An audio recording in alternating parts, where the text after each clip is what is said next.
What's going on, everybody? After running a satellite system in my home theater, I was thinking it's time to upgrade. So today I'm going to be unboxing my $4,500 home theater setup to include a pair of Polk R700s, a Polk R400, ES15s from Polk, and everything that's going to be powering it is my Onkyo RZ30 that I just got in.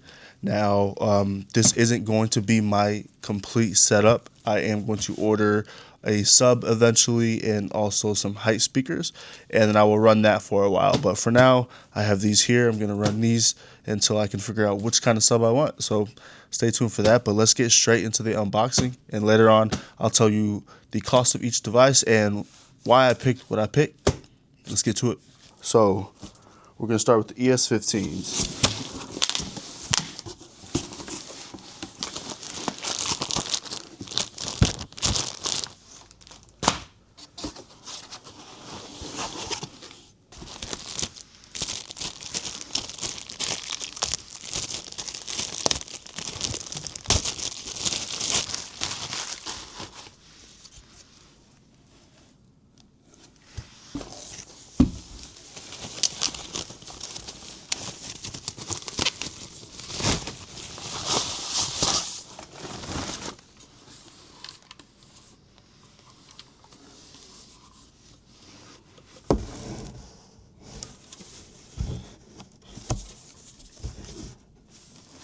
These are actually bigger than I thought, to be honest. I don't know what I was expecting. I guess I didn't look at the woofer size, but they're bigger than I thought. And the grills are magnetic. So I'll do an in-depth review of everything later on. This would just be the unboxing.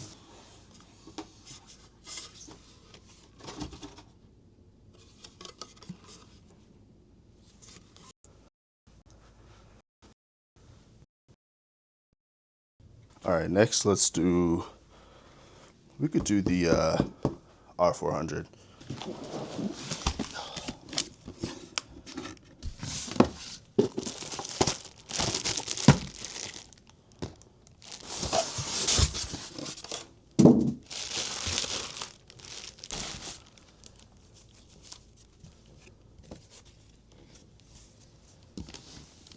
That grill is gray, and the ES15's grill is black.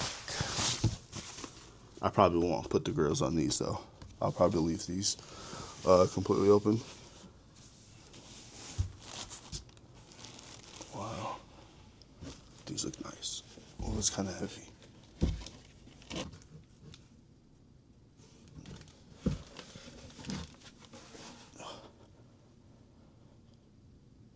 It says stop, open other end. Nice.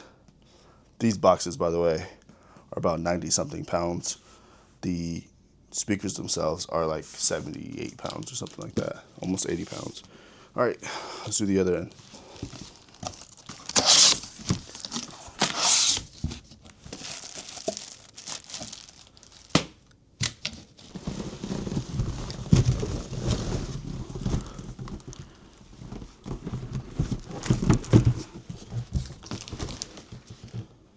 Okay.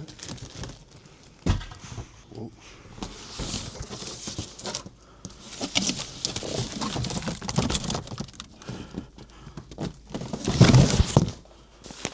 Pow.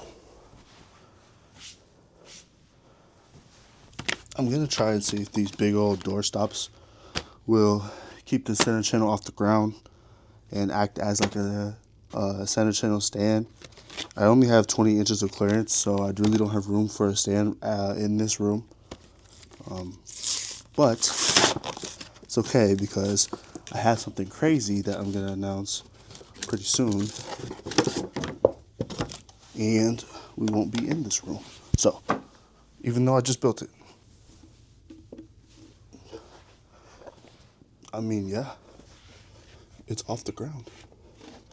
Almost. Here we go.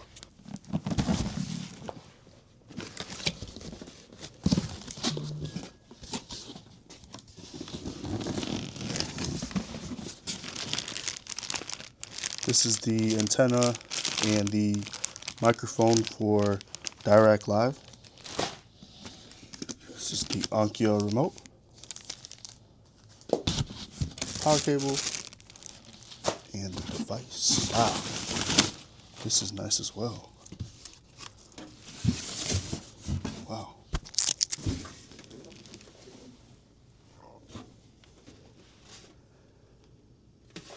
Nice.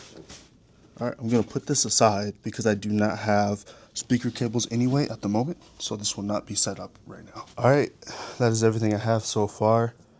Obviously, I'm still probably going to get a sub, and I want some height speakers, but I'll go ahead and run through why I purchased, I'll name them again, and how much they were. Alright, so these bad boys right here are the Polk ES15s. These were actually on sale for, I believe, about like $170. I'll put the correct numbers on the screen, but from what I remember, these were under $200 for the pair. Next, I have the R400 center channel. I believe this retails for around $600 or $700. I got it for $400. I thought it was a good deal, and I've seen good reviews for this center channel, so I took a swing on it. Next, I purchased a pair of the R700s from Polk, and these retail for $1,100 or $1,200, and I got these for $700 a pair. I'm sorry, $700 each. And the reason why I chose this is because I obviously wanted to match the center channel and the left and right speakers, and I saw a lot of good reviews for these. These were coming to my attention as the most bang for your buck tower speakers that you can get, and Polk has a very deep history, and I got them on a sale, which even convinced me more and added more value for them into my head based on them being a good value at retail price. And then I purchased the Onkyo RZ30. I purchased that as an open box, and that was, I believe, around like $780. It ended up coming out to be the low 800s after taxes. So now the reason I chose everything, like I said, the Polks, they were coming out to be the best bang for your buck options, and then also the added sale that I found. The Onkyo, there's good reviews for the RZ30. Some say that that's really all you need, and there's pre-outs, there's enough for how many speakers I eventually want. There's 2 sub-outs, so it comes with direct live. It was kind of a no-brainer for me than to get a Denon. I'm not a name brand type person. I know Denon has a good name. I don't care. I'm more care about the device and its performance, and they say this performs well, so we will see. So obviously, currently, this is just a 5-channel speaker system. I'll determine if I want to get a sub and what kind of sub. The reason why I didn't purchase one right away, I want to do some research. I also want to hear these without the sub. Now, these towers do have 2 8-inch woofers. Now, I'm not saying I will never need a sub, but I just want to see how low they would get by themselves without me purchasing something.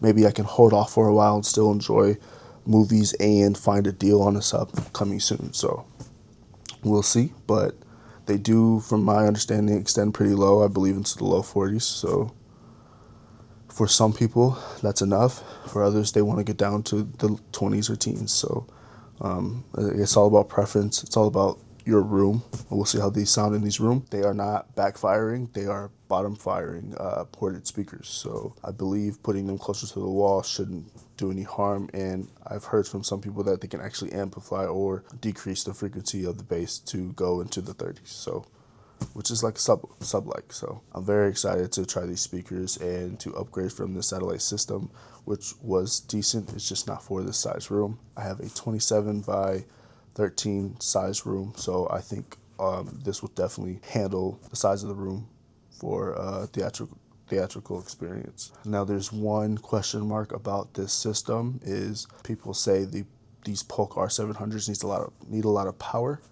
Some say they're pushing 150, 200, 250 watts through these, and the Onkyo RZ30 only pushes, I believe it's around 100 per channel. So we will see what they sound like. If I need to buy an amplifier to open these up more, I will. Otherwise, I mean, I don't remember what I would have had to block to get a natural 200 out of the AVR. I think most people just get amps anyway.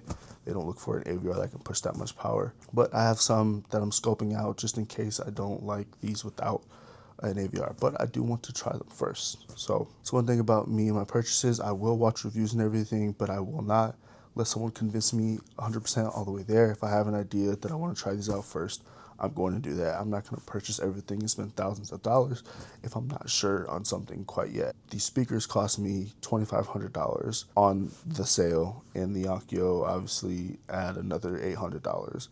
So $3,300. This retail price would have been around $4,500, including tax. So I did have R200s in my cart for my surrounds, but I really just thought that was overkill.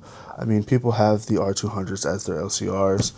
I didn't feel like I really needed to spend another $600 on a set of surrounds, in my opinion. So these were under $200 on sale. So now these are going to be on the sidewalls. I do have mounts for them. I will have speaker cable coming tomorrow. So in another video, I'll have everything set up and I'll start testing, and then we'll do a comparison. Obviously, the Polks are going to win for this Thunderbee system, but it's nice to know how big of a difference are we getting, right? Is it substantial? You would think it is, but you never know. But so far, I'm happy. I'm excited. I'm going to start reviewing movies. I'm going to have a lot more content, and I'm going to really let you know how I feel about these speakers. So that's it for this one. A review of all of these items will be coming soon. Stay tuned and subscribe to my channel.